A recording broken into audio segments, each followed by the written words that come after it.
Bonjour, rebonjour sur télé Shams, télé musulmane. Tu me vois en habit d'apparat, hein, en habit de prière musulmane. Euh, car comme le souligne très justement, il vient de m'indiquer par une conférence, évidemment, il m'a pas contacté directement pour me dire mon cher Chums, ça serait bien que tu te présentes de manière agréable, si possible, avec un vêtement, un beau vêtement, surtout que tu en as un beau, voilà, tu vois, un beau petit, voilà. Euh, Certes. Alors, surtout quand tu... Attends, j'essaye de le mettre bien droit, mais moi, c'est la droiture, j'ai du mal. C'est mon côté sentier, c'est un peu sentier battu chez moi, hein, alors donc, voilà. Et donc là, j'étais ce matin avec le Hadith 29, euh, page 99 toujours de ce petit recueil magnifique. Entrer au paradis, puisque j'ai parlé tout à l'heure, hein, quand je dis tout à l'heure, ça peut être hier, c'est pas grave. Quand j'ai parlé tout à l'heure de, j'avais prié pour que, ah oui, j'ai prié pour que ma mère, mes parents, ou en tout cas les personnes décédées, aillent au paradis, évidemment. Et je regardais une conférence de l'imam de la mosquée Sunna de Brest, qui s'appelle donc Rachid Abou Oudaifa, donc Rachid en tout court, mais entre nous,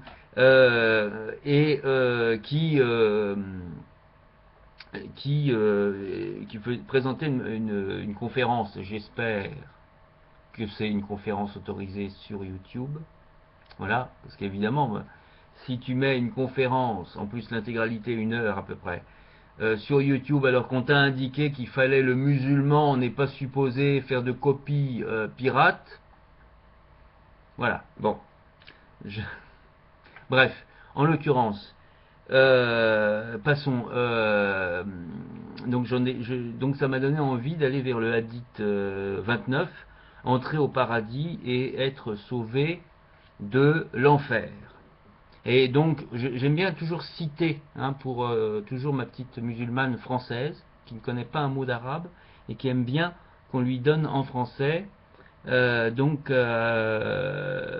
Page 100, c'est Mourd ibn Jabal qui dit: J'étais avec le prophète, Bismillah, lors d'un voyage. Lorsqu'un jour je me suis trouvé près de lui, alors que nous marchions, je lui dis alors: Ô envoyé de Dieu, Allah, informe-moi sur une œuvre qui me ferait entrer au paradis et m'éloignerait du feu. Il me dit: Tu as demandé après une chose immense, au sens de difficile à entreprendre, mais qui sera facile à celui à qui Allah la lui facilitera. Tu adores Allah, tu adores Dieu, et tu ne lui associes rien. Tu accomplis la prière, tu donnes la sahat, la zakat, Z-A-K-A, je sais pas, toujours pas comment ça se prononce, hein, je suis désolé pour la prononciation, Z-A-K-A, donc zakat, tu jeûnes le mois du Ramadan. On m'a dit, toi, cher Shams, mon cher Cham, on m'a dit, évidemment, si tu es diabétique, si tu jeûnes, c'est un risque pour ta santé. Donc évidemment, diabétique, sauf toi qui es diabétique, tu n'es pas obligé de jeûner. Donc tu jeûnes le mois du Ramadan, c'est bientôt, et tu accomplis le pèlerinage à la maison sacrée. Puis il dit, page 101, t'indiquerai-je les portes ouvrant sur le bien. Le jeûne est un bouclier, l'aumône éteint la faute comme l'eau éteint le feu, sans parler de la prière de la nuit profonde. Puis il a lu, leur corps abandonne les lits hein, là où on dort, pour invoquer leur Seigneur jusqu'au verset en récompense de ce qu'ils œuvraient. Coran 32, 16 à 19. Il dit ensuite, voudrais-tu que je t'informe de l'essence des choses, de son fondement et de son sommet? Je lui répondis, bien sûr, ô envoyé de Dieu. Il dit alors, l'essence des choses est l'islam, la soumission, son fondement est la prière, salat, et le sommet de son dôme est le djihad. Il dit ensuite, t'informerai-je de ce par quoi tout est maîtrisé? Je dis, bien sûr, ô envoyé de Dieu. Hein? Ô prophète, ah oui, un peu plus, ah oui, alors je cite, hein, il prit alors sa langue et dit, retiens celle-là. Je lui dis alors, ô prophète, bismillah, serons-nous blâmés pour ce que nous disons? Il dit alors, que te pleure ta mère? Les gens ne seraient-ils pas culbutés sur leur visage en enfer par les moissons de leurs paroles, sur leur nez, dans une autre version, hein, sur leur nez, normalement on met dans une autre version, entre parenthèses. Tirmidhi, Hadith Hassan Sahih, rapporté aussi par Ahmed et Ibn Majah. Voilà, donc là, voilà, moi, mon commentaire à moi, mais ce n'est qu'un commentaire, un avis personnel, c'est pour chaque religion, hein, tu as une ligne à suivre. Soit tu la suis, soit tu la suis pas. Tu vois, on te donne un élément de conduite. Moi, on m'a fait comprendre, quand je suis rentré l'autre fois dans la librairie musulmane, on m'a fait comprendre que je ne sentais pas trop bon. Donc, mon frère musulman, voyant ça, me dit un peu de musc pour que tu sentes bon. Et là, je réponds, non, je viens pour parfumer mon âme avec des livres, pas pour me parfumer le corps. Donc j'ai refusé, tu vois, cette invitation, ce cadeau.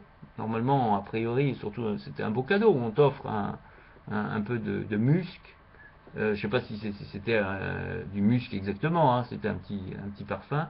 Et voilà, comme ça on repart avec le parfum. Mais comme moi j'ai cru vraiment que c'était comme les parfumeurs, tu vois, tu rentres dans une parfumerie, on te dit voulez-vous tester le parfum? Non, non, non, ça va, ça va.